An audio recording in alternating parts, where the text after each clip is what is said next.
Halo Syubat, apa kabar? Ketemu lagi di channel Naga. Di sini saya akan melanjutkan part Fallen Donghua full spoiler. Tanpa lama-lama lagi kita tonton sampai habis. Pada saat Xiao Yan dan Xiao Li bergegas ke aula, cukup banyak orang yang sudah hadir, bahkan dokter peri kecil dan Ziyan termasuk di antara orang-orang yang sudah berada di sana. Suqian diam-diam duduk di aula. Dia tanpa sadar tersenyum saat melihat Xiao Yan dan Xiao Li masuk. Seorang pelayan wanita dengan mata tajam dan tangan yang cepat dengan hormat menempatkan dua kursi kosong di posisi pemimpin. Xiao Yan dan Xiao Li perlahan berjalan ke aula dan tanpa basa-basi duduk di kursi itu. Saat itulah mereka tersenyum. Seseorang bertanya kepada Suqian, "Tetua pertama, apakah ada berita tentang Ying San tua?" Suqian mengangguk sedikit dan perlahan menjawab, "Menurut informasi yang diterima sebelumnya, sepertinya Ying San tua telah meninggalkan kota. Namun, ada yang aneh, orang tua ini tidak melakukan apapun untuk menyembunyikan jejaknya. Sebaliknya, dia berjalan keluar dari gerbang timur tempat jumlah orang terbanyak berada. Saat ini, sepertinya cukup banyak faksi di kota Kaisar Hitam yang telah menerima informasi ini." Xiao Yan tanpa sadar mengerutkan kening saat mendengar ini.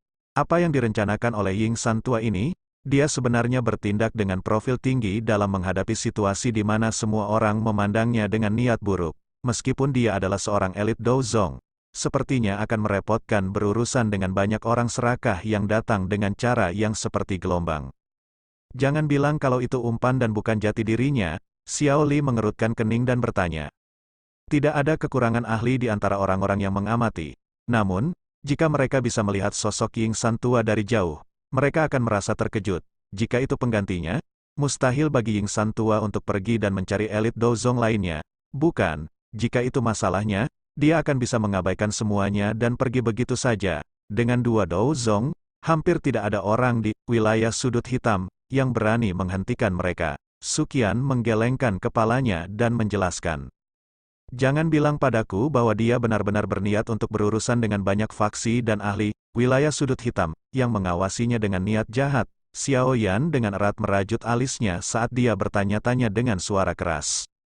Mengingat sifat orang tua yang merajalela, galak, dan brutal pada masa itu, kita tidak bisa menghilangkan pemikiran ini. Suqian ragu-ragu sejenak sebelum membalas kata-kata acak Xiao Yan. Xiao Yan tanpa sadar memutar matanya saat mendengar ini. Jika ini benar-benar masalahnya, bukankah dia akan terlihat terlalu sombong? Mengingat penglihatannya, Ying San tua secara alami akan menyadari bahwa dia bukan satu-satunya elit Douzong di tempat lelang yang memiliki minat pada air liur transformasi tubuh Bodhisattva. Jika itu hanya orang biasa, dia bisa mengandalkan kekuatannya dan memandang mereka tanpa rasa takut. Namun, mustahil baginya untuk mengabaikan para ahli yang sekelas dengannya, bukan? Apakah Demon Flame Valley itu punya aktivitas? Jari Xiao Yan dengan lembut mengetuk meja sebelum dia tiba-tiba bertanya. Mereka juga mengetahui berita tentang Ying San tua yang meninggalkan kota. Saat ini, mereka mengikuti jarak dekat di belakangnya. Dari kelihatannya, mereka tampaknya tidak merencanakan serangan langsung, jawab Suqian. Xiao Yan sedikit mengangguk. Dia merenung sejenak sebelum perlahan berdiri. Dia berkata dengan suara yang dalam, "Kalau begitu, kita juga harus pindah. Tidak ada gunanya membuat tebakan acak di tempat ini. Sebaliknya, kita harus mengikuti di belakang Ying San tua dan melihat apa yang dia rencanakan. Dari caraku melihatnya, dia pasti tidak akan menyerahkan sesuatu yang berharga seperti air liur transformasi tubuh Bodhisattva kepada orang lain untuk diambil mengingat karakternya yang berhati-hati. Lagi pula, dia cukup percaya diri dengan kekuatannya." "Ya, saya tahu." Tidak ada yang menolak saran Xiao Yan. Segera, orang-orang dari Xiao Gate dan Akademi Jianan mulai mengemas semuanya di bawah perintah Xiao Li dan tetua pertama Suqian. Setelah itu, mereka diam-diam meninggalkan kompleks ini dari belakang. Mereka dengan cepat keluar dari kota Kaisar Hitam dan mengikuti jalan yang diambil oleh Ying San tua, berusaha mengejarnya. Tidak lama setelah kelompok Xiao Yan meninggalkan kota Kaisar Hitam, berita kepergian mereka dengan cepat dikirimkan ke Sekte Kaisar Hitam. Ekspresi Mo Tianxing acuh tak acuh saat dia mendengarkan laporan mata-mata di ruang pertemuan Sekte Kaisar Hitam. Sesaat kemudian, dia mengangguk dan melambaikan tangannya untuk membubarkan mata-mata itu. Tidak disangka Yan Xiao ini benar-benar berkumpul dengan kelompok gerbang Xiao. Ini agak merepotkan. Bukankah pihak mereka akan memiliki dua elit Douzong? Qisan menyaksikan mata-mata itu mundur dari belakang Mo Tianxing. Dia mengerutkan kening dan mengajukan pertanyaan. Jika Yan Xiao dan mereka bukan kenalan lama, kemungkinan besar orang-orang dari gerbang Xiao memberinya teknik penguasa teknik Do yang mereka beli di pelelangan.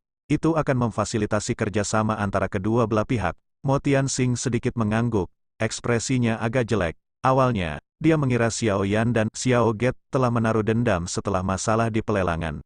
Tidak disangka mereka akhirnya bekerja sama. Apa yang harus kita lakukan sekarang? Saat ini, kekuatan mereka semakin besar setelah bergandengan tangan. Kita bisa melupakan tentang mendapatkan pil pemecah zong itu.